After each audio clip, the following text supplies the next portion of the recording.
El doctor que Guillermo de Anda es arqueólogo subacuático especializado en el estudio de rituales mortuorios y funerarios en cuevas y cenotes, contextos que ha trabajado por más de 30 años.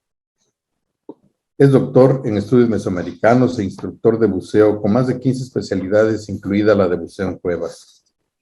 El doctor Guillermo es explorador emergente de la Sociedad Nacional de National Geographic, compañero del Instituto Aspen, México, socio activo de la Sociedad Mexicana de Geografía y Estadística y responsable de proyectos especiales de arqueología subacuática adscrito a la Coordinación Nacional de Arqueología en el INAH.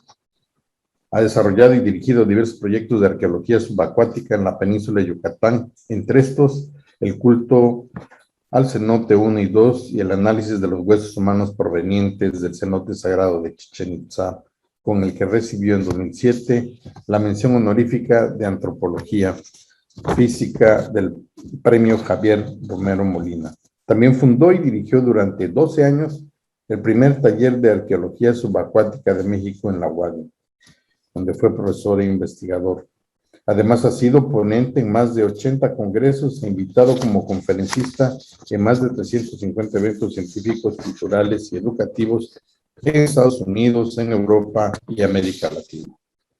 Es autor de numerosos artículos y 2 libros. Ha participado y asesorado diversos documentales y materiales científicos con National Geographic, con el INAH, con la BBC, con NHK, con TV Azteca, TV UNAM, Discovery Channel, History Channel, por mencionar algunos.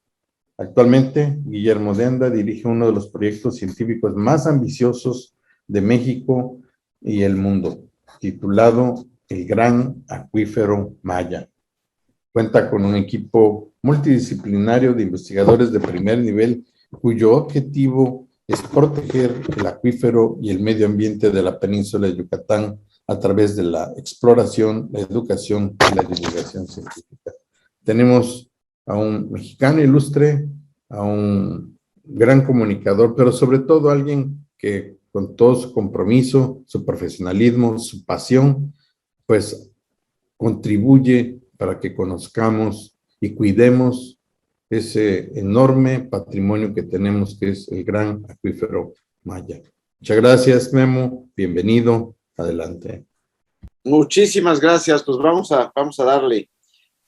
Pues una vez más es un gusto y gracias por mencionar a mi proyecto, a nuestro proyecto y sobre todo a las personas que en él trabajan, que es lo que lo hace un gran proyecto, ¿no? Todos estos grandes compañeros que tengo.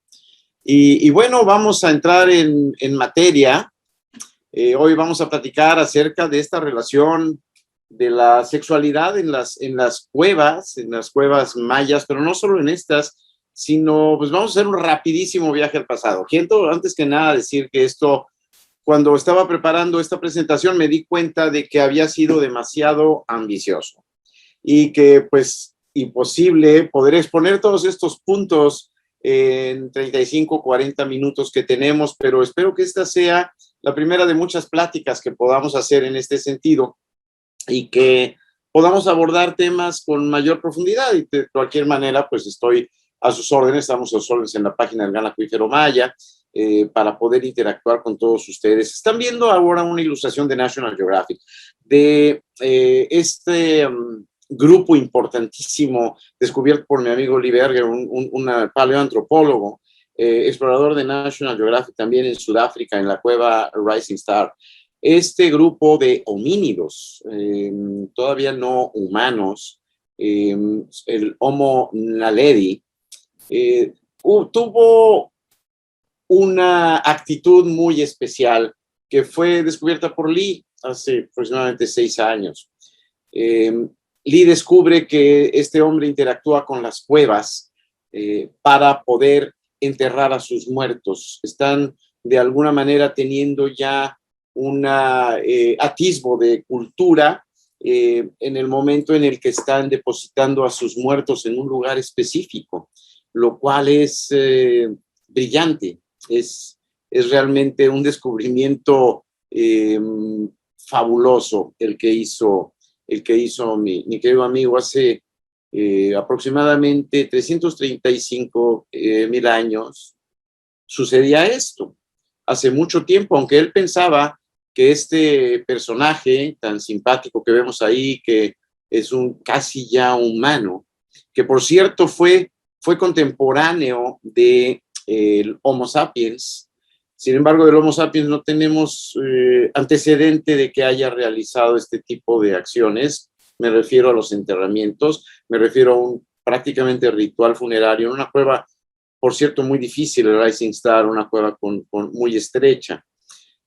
Este hombre tenía ya un pensamiento bastante complejo y su cerebro era un tercio del cerebro que nosotros, del tamaño del cerebro que nosotros tenemos.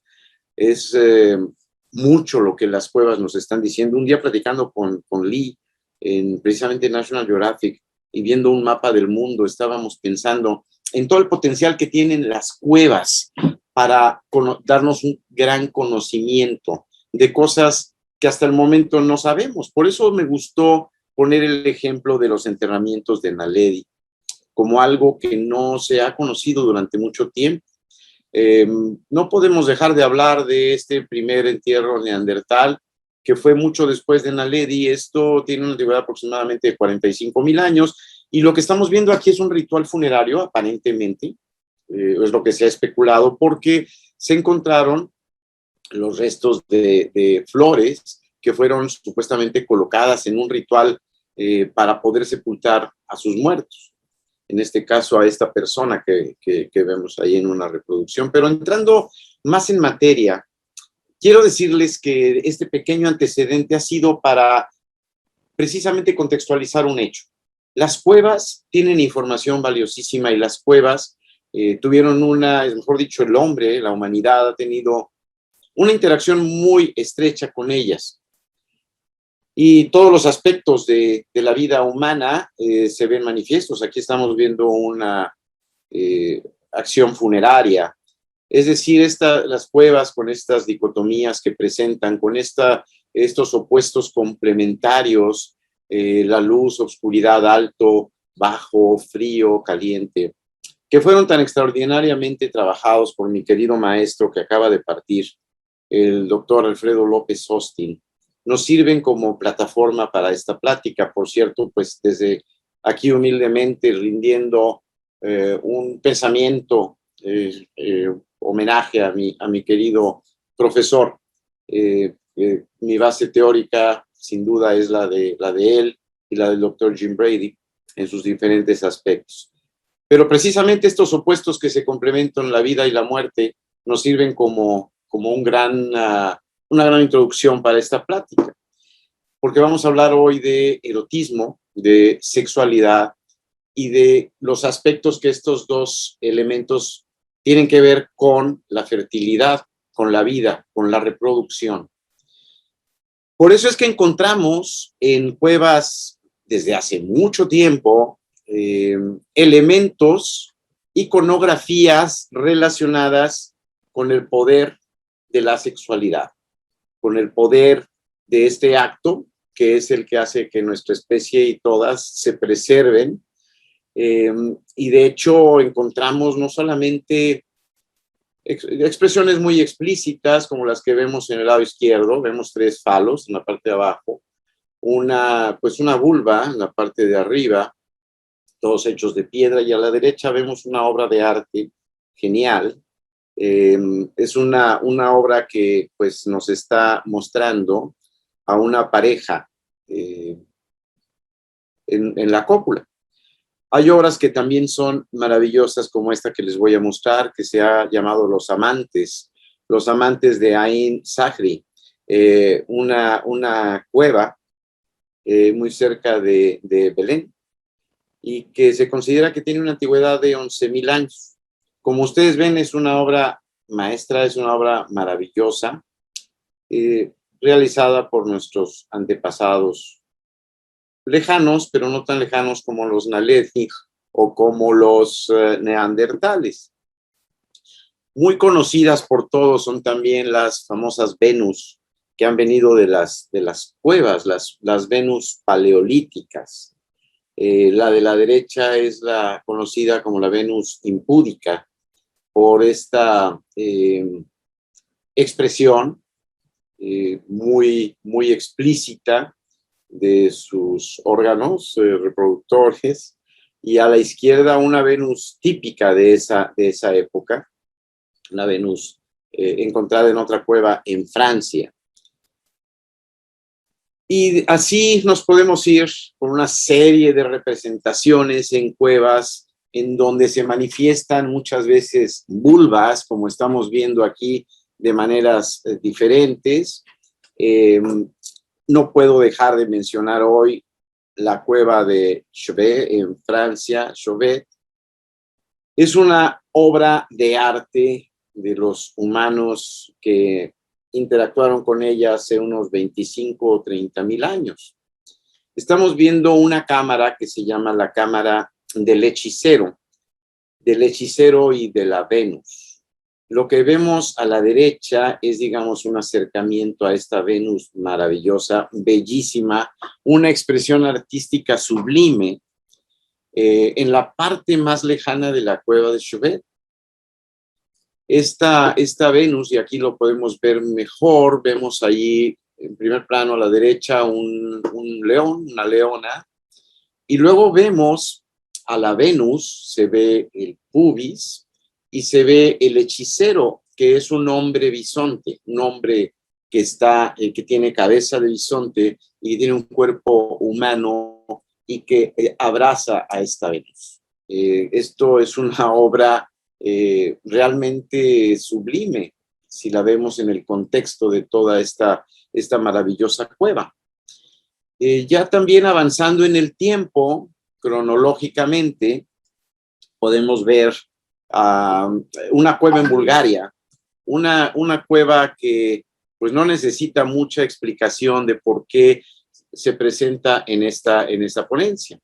Es un santuario tracio, una civilización de hace 10, 11 mil años antes del presente, un pueblo que compartían un conjunto de creencias que todavía no están muy claras, pero que en esta cueva encontraron una expresión precisamente de lo que incluso mesoamericanistas han llamado la matriz de la Tierra, de lo cual vamos a hablar ahora. Esto es una cueva que fue modificada en parte por alguien, por estos artistas tracios, y que de alguna manera también utilizaron como un marcador solar, pero no un marcador solar cualquiera, sino que un marcador solar en el cual se proyecta la imagen de un falo, fecundando a esta cueva en determinados momentos. En realidad es una cueva fabulosa.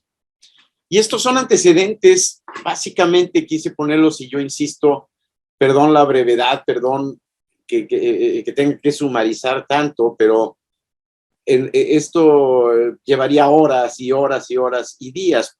Es un pequeño antecedente para poner en contexto la importancia de las cuevas en todas las civilizaciones, no solo en las civilizaciones, sino también en los albores de la humanidad, los primeros síntomas de los humanos interactuando con ellas, con rituales funerarios y de algún otro tipo. Vámonos haciendo un viaje rapidísimo a Mesoamérica, a la época prehispánica. Y pues soy enemigo de colocar texto en mis PowerPoints. Me gusta mucho yo hablar y enseñar fotografías, pero no quise dejar de que vieran ustedes este texto del profesor López Austin, que habla él dice que como sucede en las diversas culturas del mundo, en la tradición mesoamericana la sexualidad trasciende sus impulsos y sus funciones reproductoras para formar una extensa red de significados y normas que abarca y condiciona los más diversos ámbitos de la vida humana. Esta es una de las muchísimas geniales citas del profesor López Austin y nos deja muy en claro parte de lo que vamos a ver el día de hoy, ya en nuestra Mesoamérica. Aquí vemos cronológicamente una pintura rupestre en Guerrero, en la cueva de Oxtotitlán, conocida también como la Cueva del Diablo. Esta es una cueva fabulosa en donde la cultura olmeca interactuó en varias formas. Me interesa mostrarles esta pintura que tal vez no se vea muy clara en esta foto, pero que de alguna manera marca un hito en las manifestaciones de sexualidad en cuevas. Esto es lo que estamos viendo, es un personaje, probablemente un personaje de alto estatus por ese tocado que lleva, que está copulando con un jaguar. Hay una serie de interpretaciones artísticas, etcétera, pero aquí el meollo del asunto es que estamos viendo una actividad sexual entre un hombre y un jaguar. Recordemos que los olmecas, ellos mismos se definían como la gente, los hijos del jaguar, utilizaban todas estas manifestaciones para parecerse a estos animales y de alguna manera están autentificando su origen en esta cueva de Oxtotitlán. Esto también explica el por qué vemos aquí un trono, uno de los muchos tronos, altares de olmecas, que han sido interpretados de muchas maneras, pero creo que David Grove dio en el clavo diciendo que esto es un ancestro que está ascendiendo del inframundo, está ascendiendo a través de una cueva al mundo, y lo que vemos arriba precisamente es una cara, una imagen de un jaguar. Ellos son los hijos del jaguar y provienen de las cuevas. Esto es lo que está tratando de legitimizar como muchos otros tronos que seguramente ustedes conocen. Les comentaba hace un momento que muchos mesoamericanistas, muchos investigadores han relacionado la cueva con el útero y la vagina, un tema tocado de manera muy temprana por Doris Hayden, quien reforzó esta noción en un artículo seminal, La matriz de la Tierra, asociando precisamente todos estos motivos sexuales con la fertilidad, que es un tema, por supuesto, central en la religión mesoamericana, la lluvia, la fertilidad, las cosechas, etc. Hay ejemplos impresionantes, algunos de descubrimiento muy reciente en todo Mesoamérica. Hay una cueva en Oaxaca que es, me parece, una forma muy clara de entender esta relación de sexualidad, cuevas, fertilidad, mitos. La cueva del rey Condoy, o del rey Congoy, como también se le conoce, que era un héroe mítico. El rey Congoy era el protector en la región Mije de este pueblo, y se habla de que él nació de 2 huevos en una montaña, había 2 huevos, en uno de ellos engendra o da luz a una serpiente y el otro da luz al rey Condoy. El rey Condoy protege a este pueblo, les provee lluvias, les provee vida, les provee agricultura, les provee alimentos. Y un día el rey Condoy tiene que huir a través de una cueva. Marcus Winter, un gran investigador de la región Mije, es quien de alguna manera da la factura de esta cueva como la cueva del rey Condoy, descubierta por un grupo de espeleólogos hace algunos años. Allí estamos viendo una impresionante fotografía de un hombre jaguar, que si lo vemos completo, es un hombre jaguar que va totalmente desnudo y está junto a una mujer que también muestra muy explícitamente su cuerpo desnudo. Específicamente, podemos ver ahí la vulva muy acentuada, ¿no?, de esta mujer, junto a este hombre jaguar.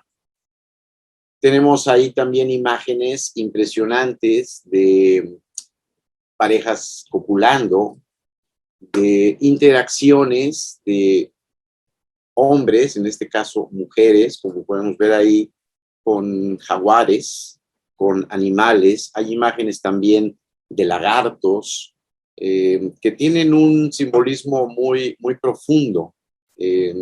mesoamericano, si nosotros lo vemos. De hecho, esta cueva está dando muchas respuestas y está confirmando también muchas hipótesis en relación a esta noción importantísima de la fertilidad, de la importancia de las cuevas como dadoras de vida, no solamente de muerte. Estamos viendo expresiones muy eróticas, sí, pero también estamos viendo expresiones de fertilidad, expresiones simbólicas que de alguna manera están denotando la importancia de la cueva en todo esto. No es esto una pornografía prehispánica, ni muchísimo menos. Son actos simbólicos, incluso rituales. Podemos ver ahí que la cueva es muy bella, tiene un cuerpo de agua, lo cual le da también una importancia especial. Y esta fotografía me gusta mucho, esta fotografía de Elliot Stahl, publicada en una muy acreditada revista de la Asociación Mexicana para los Estudios de Cuevas, Asociación para los Estudios de Cuevas Mexicanas. Ahí la pueden encontrar, es un artículo muy interesante y es una cueva sobre la que todavía hay que elaborar mucho. Hay que elaborar mucho en una cueva, digamos, de un descubrimiento muy reciente. Pero también tenemos cuevas antiguas que fueron descubiertas ya en los años 50, como la cueva de Balancanché, que sigue dando mucha información, que nos sigue de alguna manera sirviendo como un parteaguas para entender las cuevas y las nociones de fertilidad, de vida en el área maya. Aquí utilizo esta foto que me gusta mucho para comentar el simbolismo de las estalactitas, que son las que crecen en el techo, y las estalagmitas, que son las que crecen en el piso. Para empezar, yo he citado muchas veces a Ivan Vogt en un trabajo etnográfico en el cual describe que, por ejemplo, en los Altos de Chiapas, los actuales pobladores, los mayas actuales, siguen identificando estos símbolos, o mejor dicho, estos elementos como símbolos de vida.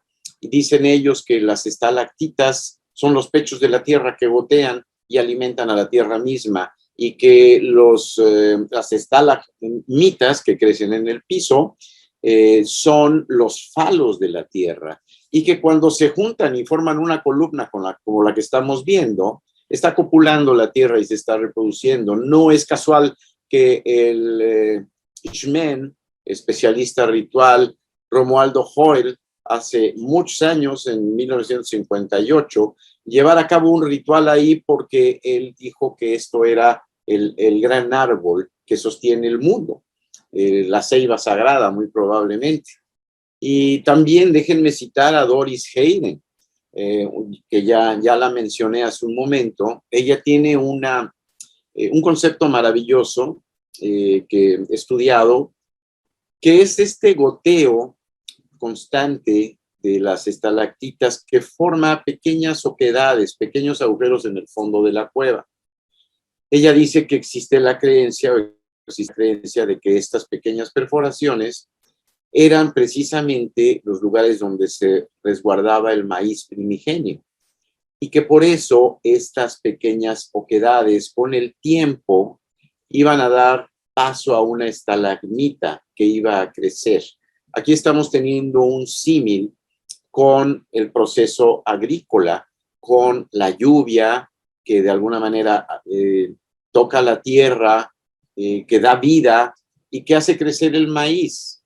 Hay muchos ejemplos que desgraciadamente no me da tiempo de poner el día de hoy, pero esta relación vida, muerte y por supuesto fertilidad, por supuesto crecimiento, por supuesto agricultura, se da dentro de la cueva.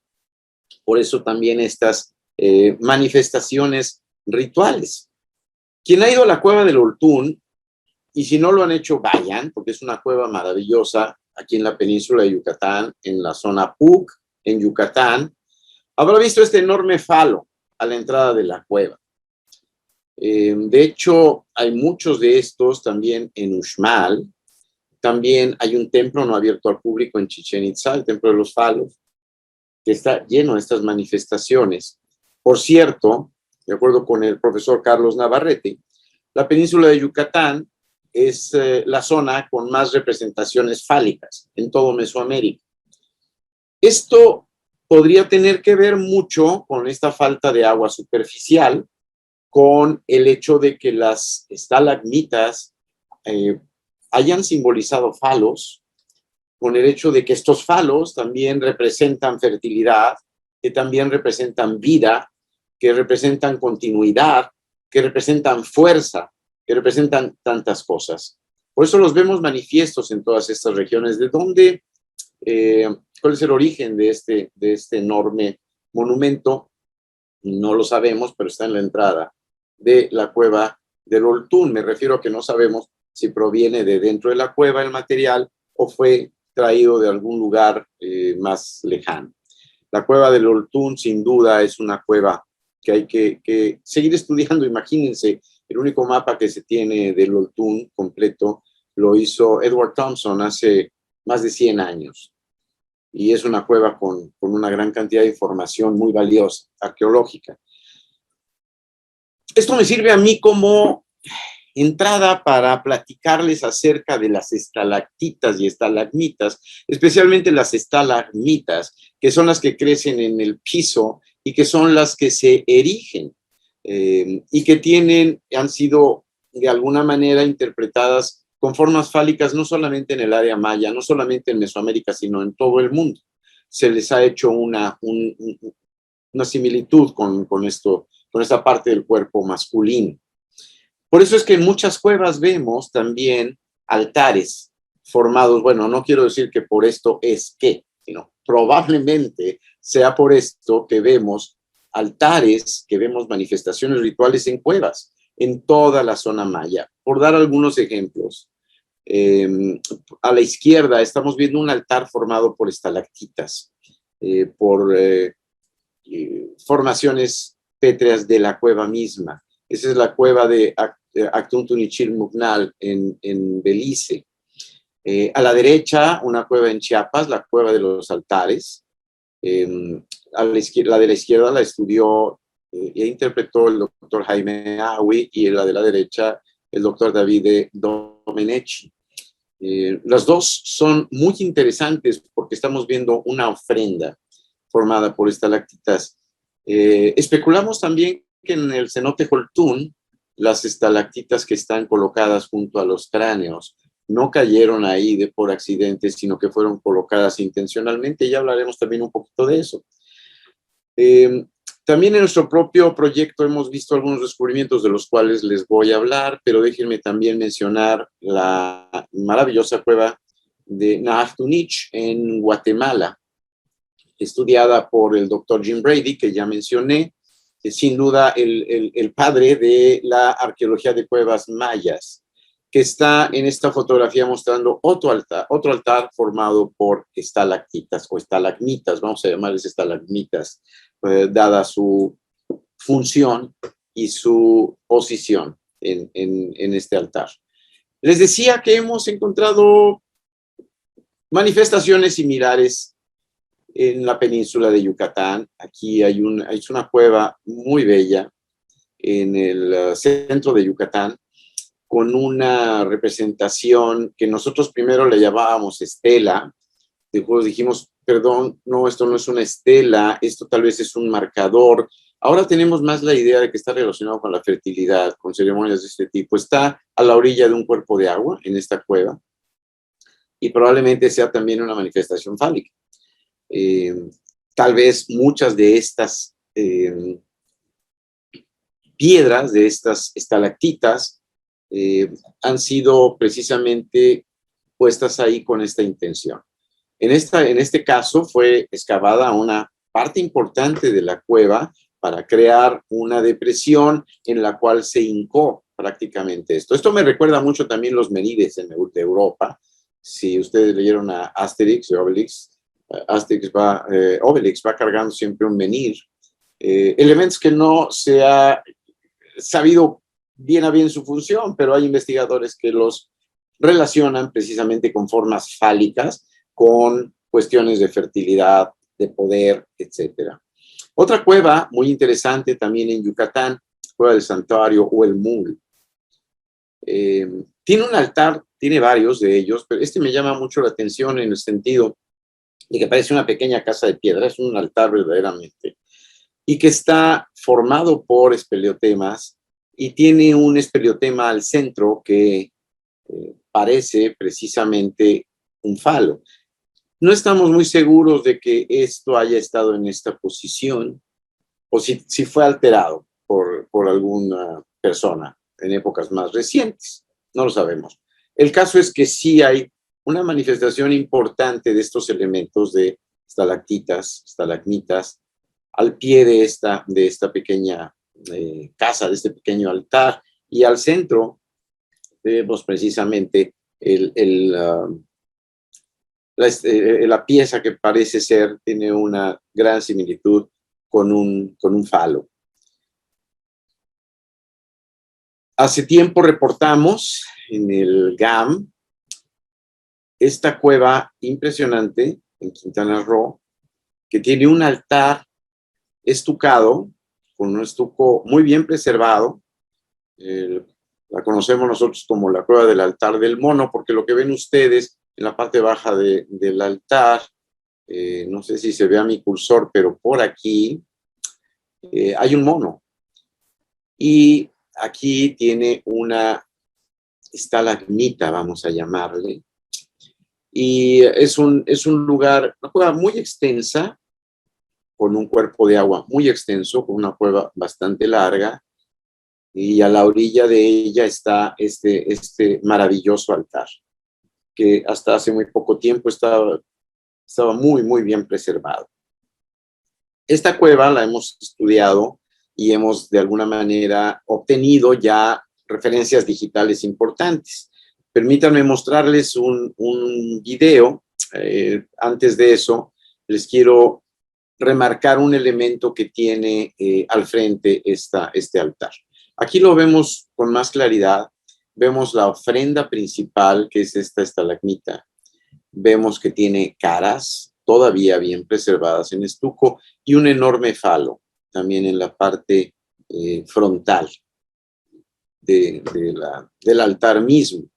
Les decía que este altar, aparte de bello, interesante, la cueva es increíble, tiene también un falo. Como dice el profesor Navarrete, la península de Yucatán es el lugar donde más representaciones fálicas hay en todo Mesoamérica. Déjenme mostrarles un rapidísimo video que es una realidad virtual, es una imagen en 3D realizada en conjunto con el GAM y por nuestro querido Cory Jaskolski. Este es el video, déjenme ver si no nos traiciona la tecnología. Ahí está. Lo que vemos allí es un elemento muy interesante que pareciera una canoa o una canoa en proceso o una canoa abandonada.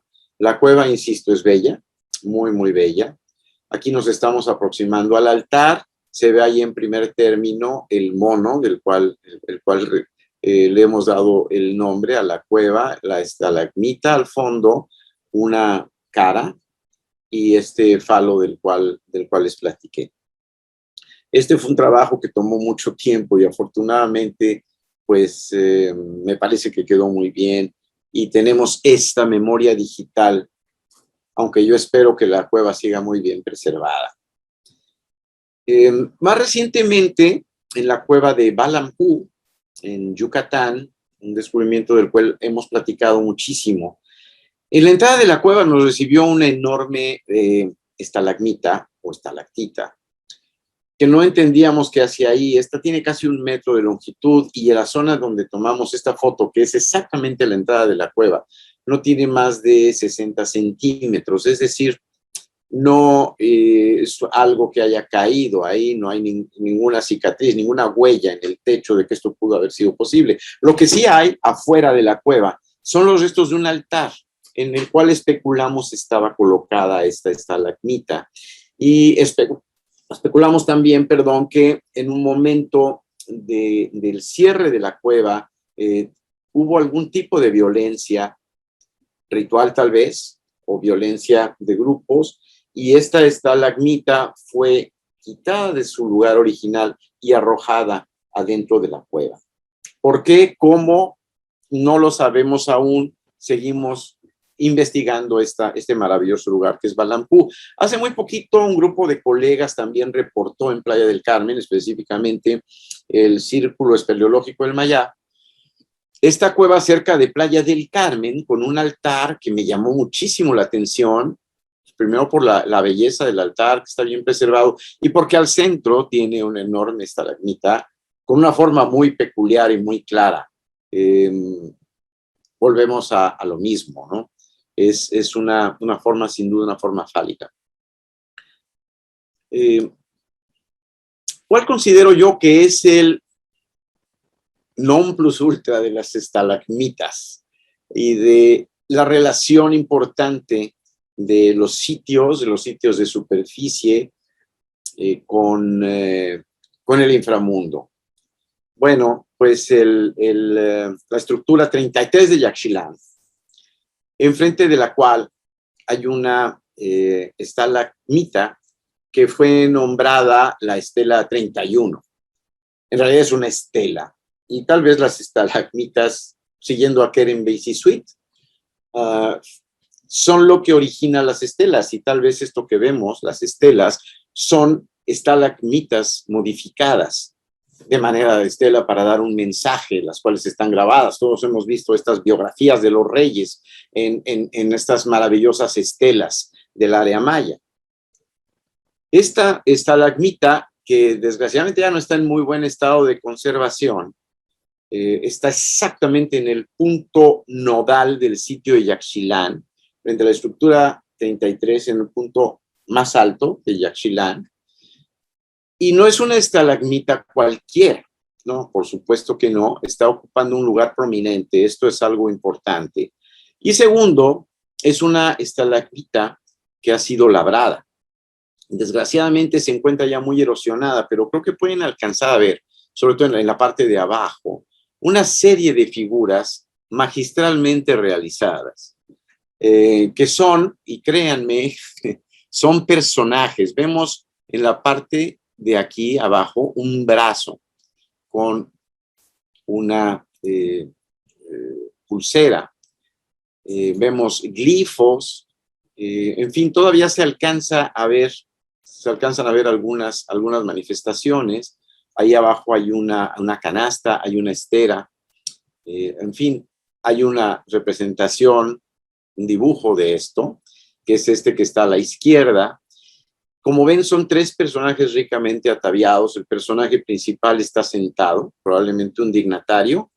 Tiene una canasta, está recibiendo algo, tiene un tocado impresionante. Y los dos personajes, derecha e izquierda, están haciendo un ritual importantísimo. Están esparciendo semilla. Pero este ritual de esparcir no es un ritual de esparcir cualquiera. Lo que está esparciendo el personaje de la derecha es sangre, sangre de su pene, el cual sangró a través de un artefacto, muy probablemente una espina de raya, como la que vemos aquí. Esto es una pequeña ilustración tomada del dintel de la señora Shock, que muy probablemente han visto, en donde ella se está pasando una cuerda anudada a través de la lengua. Lo interesante una de las muchas cosas interesantes de la estalagmita de la estructura 33 es que tiene estos grabados y que estamos viendo un acto de esparcir semilla, pero lo que está esparciendo este personaje es su propia sangre, la sangre de su pene, para provocar probablemente una reacción de fertilidad, de lluvia, de alimento, de vida, de sobrevivencia. Labrado todo en un elemento que vino del inframundo, una estalagmita. Al centro vemos una espina de raya maravillosa porque tiene una serie de glifos grabados, interpretados por Stephen Hawson. Esta viene de Piedras Negras, muy cerca de la región de Yaxchilán, como todos ustedes deben saber. Esta situación del autosangrado del pene, me parece una de los rituales más importantes a recordar en esta plática. ¿Por qué los antiguos mayas, sobre todo los nobles, perforaban su pene? Sabemos que muchas de las veces con espinas de raya o con espinas de obsidiana o de hueso. Tenemos ejemplos como el de la izquierda, un personaje en Jaina con un rico atavío, especialmente su tocado. Y también tenemos ejemplo en Uxmal. A la derecha estamos viendo un guerrero en una de los frisos del cuadrángulo de las monjas, cuyo pene, representado de una manera bastante obvia y tal vez exagerada en su tamaño, presenta cicatrices provocadas muy probablemente por el autosangrado, por el sacrificio de autosangrado. Aquí vemos una ilustración que representa lo mismo, y lo que vemos a la derecha es el glifo. Existe un glifo, el glifo para la espina de raya, que era un utensilio utilizado en situaciones rituales importantes, muy importantes, que requerían de que un dignatario, un personaje de alto estatus, perforara su pene y que provocara un sangrado. Esto nos sirve como antecedente para recordarles o platicarles que en el cenote Joltún, y vemos ahí en la foto, el cráneo del cual les hablaba, y esta estalactita o este espeleotema que está colocado ahí, y que creemos que no es una casualidad que esté ahí, sino espero que con lo que hemos platicado tenga cierta lógica decir que es parte de la ofrenda. Parte de la ofrenda también, muy cerca de donde fue tomada esa foto, de donde está el buzo, hemos localizado 3 espinas de raya en ese sitio, y especulamos, es muy difícil que espinas de raya hayan sido depositadas desde la superficie más de 20 metros arriba y que hayan llegado, que hayan navegado a aproximadamente 40 metros hasta depositarse casi todas juntas, junto a fragmentos de carbón, cráneos humanos, etcétera, en una zona específica. Espinas de raya como esta, de las cuales, como les digo, hemos contabilizado 3. Esto es lo que nos dio, digamos, la suposición definitiva de que el cenote Joltún había sido usado para ceremonias muy específicas. Y si nosotros unimos todo esto que les he platicado, todas estas manifestaciones sexuales, estas manifestaciones en la cueva, con rituales de fertilidad, y vemos esta foto que nos recuerda que 2 veces al año el sol se coloca en la parte más alta del cielo y que ilumina este cenote de esta manera. Es también una hierofanía que también nos está hablando muy probablemente de este elemento, el sol, el elemento tan importante, un elemento que representa un elemento masculino en el universo y que está penetrando el útero de la Tierra, que está penetrando este inframundo, que está entrando a este cenote y que lo está iluminando y que lo está de alguna manera fecundando. Y esto todo sucede alrededor del 23 de mayo, el primero de ellos, en una fecha importantísima porque marca prácticamente el inicio de la época de siembra. Es decir, todo se relaciona con la fertilidad, con la agricultura, con la vida. Hablando de vida y hablando de autosangrado ritual, nos vamos otra vez a Guatemala, a Nachtunich, esta cueva maravillosa, investigada, explorada por el doctor Jim Brady por primera vez, en donde vemos manifestaciones muy claras de algún tipo de sexualidad. Se especulaba que este personaje estaba practicando una ceremonia de autosangrado del pene. Si lo vemos aquí ya dibujado, lo vemos más claro, vemos que es muy prominente su pene y que manifiesta ahí también algunas huellas de cicatrización. Lo que no vemos es ningún instrumento. Estos glifos no hay ninguna señal de que este hombre, este personaje, hubiera estado practicando el autosangrado ritual.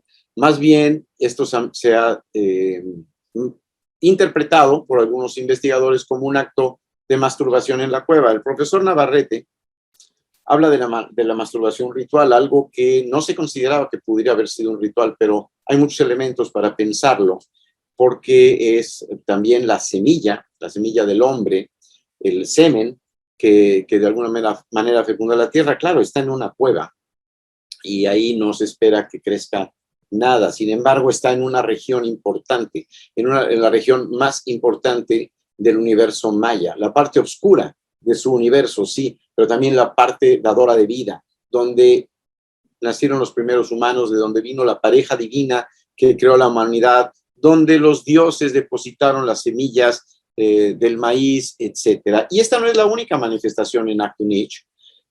Hay otro hombre que se especula que esté practicando el mismo acto, ¿sí? Dentro de la cueva, y un tercero, aquí con una protuberancia al nivel de sus genitales, es un elemento muy grande. Hay especulaciones aquí también. ¿Es un autosangrado o es un acto de masturbación? Está representada de manera muy grande ese elemento. Pero aquí lo que llama mucho la atención es la posición. A pesar de que está muy erosionado, está volteando prácticamente en 3/4, una plástica que raramente se ve en manifestaciones artísticas mayas. Y lo que algunos expertos en arte rupestre han definido, en este caso muy especial, Andrea Stone, ella dice que esta postura es una postura que habla de que este hombre está realizando algo totalmente fuera de lo cotidiano y que de pronto está volteando por alguna razón, pero lo que esto manifiesta es precisamente eso, un acto especial, un acto ritual. En este caso, una probable masturbación. Yo ya casi termino.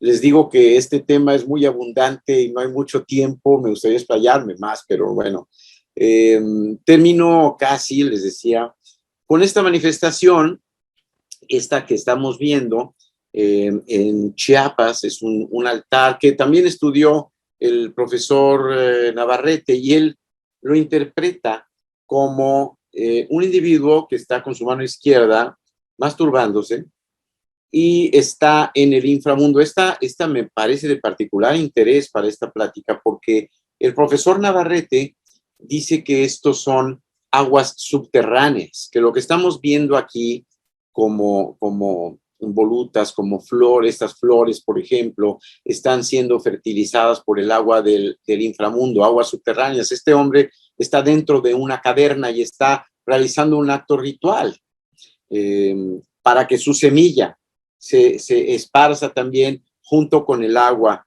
que emerge. Existen algunas otras muy controversiales manifestaciones sexuales dentro de las cuevas. Volvemos a Nachtunich. Esta pareja que está en un obvio acto erótico, que se especula mucho. Andrea Stone dice que es una doncella, que es una mujer muy bella, la de la derecha. Hay quien dice que no, que es un caballero y que es un acto homosexual.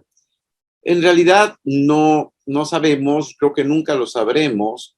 El caso es que lo que estamos viendo aquí es una escena importante dentro de una cueva que tiene que ver con erotismo, que tiene que ver muy probablemente también con un acto ritual, porque además vemos que el hombre de la izquierda es un hombre viejo y la persona de la derecha es joven aún. No quería dejar de mencionarla porque estas pinturas de Nachtunich dieron pie, desgraciadamente, a que grupos fanáticos vandalizaran la cueva. Aquí está el doctor Brady ante algunas de estas pinturas que fueron destruidas por estos grupos por considerárseles una cosa del diablo. Esto sucede ya en pleno siglo XX. Es una desgracia. Me apuro para platicarles acerca de enemas rituales practicados también en cuevas. Esto es una práctica que se hacía para sanar, se hacía también para purificarse y se hacía también para intoxicarse de una manera más efectiva. Precisamente en Nachtunich, en esta cueva increíble, se encontraron algunos enemas que fueron utilizados con algún propósito, muy probablemente ritual dentro de la cueva. Y tenemos evidencia de esto también en otros lugares, cerca de Uxmal, en San Diego. Hay una serie de frisos, unos paneles que están indicando esta misma acción, que también tiene un origen ritual importante. Aquí estamos viendo un vaso del periodo clásico. Esta me gusta mucho. Vemos a la izquierda a Chak en la entrada de su cueva, el dios del trueno y del agua, de la lluvia, que está recibiendo a los cuatro Pahuactunes, Bacares, que sostienen el mundo, el universo en 4 esquinas, que para nosotros son norte, sur, este, oeste. En este caso son colores, como sabemos, amarillo, blanco, rojo y negro. Y que están estos los dos primeros, que vienen acompañadas de damas jóvenes también, y son dioses viejos. Es el dios N o dios viejo, también conocidos como Pahuactunes, con enemas rituales encima de una jarra probablemente de licor. Hay uno más que está ingiriendo algún tipo de droga, y uno más que se está maquillando con un espejo que le brinda una dama, probablemente un espejo de obsidiana. Y vemos también un grupo de músicos que están de alguna manera o alegrando o haciendo alguna manifestación de tipo ritual. Casi para acabar, les platico que también el culto fálico no se ha restringido únicamente a las paredes, sino a objetos móviles como este, que pues probablemente fueron utilizados como pues lo que se conoce actualmente como un consolador. Esto lo hemos visto también en Chichén Itzá, en donde no podemos, insisto, dejar de mencionar los rituales de las bellas vírgenes arrojadas a los cenotes. En el cenote sagrado de Chichén Itzá hemos comprobado que la mayoría de las personas que fueron arrojadas y que fueron depositadas ahí eran niños, entre 3 y 11 años, lo cual no deja de permitir, no anula la posibilidad de que hayan sido arrojadas personas vivas y mujeres, ¿por qué no? Del cenote sagrado se encontró este elemento, muy similar a la foto que les enseñé, probablemente hecho con el mismo propósito. Es un elemento muy bello, en este caso es de madera. Y ya ahora sí, termino con la cueva de las Manitas en Yucatán. Una cueva que para mi sorpresa fue descubierta hace un par de meses, la anunció por ahí un individuo con bombo y platillo. Bueno, está bien. Esta cueva nosotros empezamos a explorar en 2007, publicamos lo primero acerca de ella en 2008 en un evento en La Habana, que tuvo unas memorias. Después en 2010 hicimos una interpretación con el doctor Kales Sognes y el doctor Marek Jashinsky, y publicamos en la afamada publicación de INORA, UNESCO, con el doctor Jean Klotz, los resultados de esta cueva, la cueva de las Manitas. Las manitas muy probablemente de niños, pero no solo manitas, sino piecitos. Lo que vemos ahí también son pies, pocas veces representado, lo que sí hay una gran manifestación y representación de manos. Sabemos que la mayoría de estas manos son de niños porque hicimos la medición. Nosotros sí medimos y dijimos son niños por el tamaño de las manos. Pero no solamente hay manos en este sitio, sino que también hay una serie de maravillosos rasgos que son estos misteriosos grabados que parecieran pues una locura, pero estoy seguro que tienen un significado especial. ¿Y por qué estoy seguro de eso? Estoy seguro porque vemos personajes como este. Es un personaje sedente, que también mencionamos en nuestras publicaciones tempranas, y no es el único, hay por ahí algún otro, pero el día de hoy me quiero enfocar en que en manitas, no solamente hay manitas, hay piecitos, hay grabados en las paredes, y todo esto parece estar obedeciendo a un elemento que está dentro de la cueva, un pequeño cenote, un pequeño cuerpo de agua. Parece ser que todo esto es un canto a la vida. No sabemos por qué las manos están ahí. Especulamos que pudieron haber sido sacrificios, niños sacrificados que dejaron su huella. Eso es una mera especulación porque no tenemos un dato arqueológico que nos lo compruebe. Sabemos que los niños eran las víctimas favoritas del sacrificio, sobre todo para el dios de la lluvia, y pensando que en este lugar lo que predomina o lo que aparentemente fue el centro de todo fue ese pequeño cenote, ese pequeño cuerpo de agua, podríamos estar en lo cierto, aunque también podrían ser firmas, podrían ser rituales de muchos tipos. Lo que encontramos también es manifestaciones aquí de tipo sexual. Esto es, de hecho, la primera vez que platicamos esto en una conferencia. Hemos visto también muchas vulvas manifiestas aquí. Insisto, una vez más, probablemente con el afán de la fertilidad. Aquí hay unas muy claras. Aquí hay una. Todo esto está grabado en la pared. No son formaciones naturales, perdón, sino que son intencionales. Están aprovechando, por supuesto, la forma de la piedra, la forma de la pared, para realizar estos diseños. Es decir, el área maya está llena en sus cuevas de manifestaciones de este tipo. Solamente tenemos que fijarnos un poco más. Y hablando de fijarnos un poco más, en nuestra temporada de 2018 en Chichén Itzá, nos permitió una familia entrar a este pequeño hueco que está fuera de su casa. Nos llamó mucho la atención por muchos factores que no tengo tiempo de enumerar, pero nos llamó mucho la atención y dijimos, vamos a explorarlo. Lo que encontramos a primera vista fue bastante decepcionante, porque fueron kilos, cientos de kilos de basura. Pañales, nuevos y viejos, gallinas muertas, animales en un estado de descomposición, tlacuaches, etcétera, etcétera, que habían caído ahí.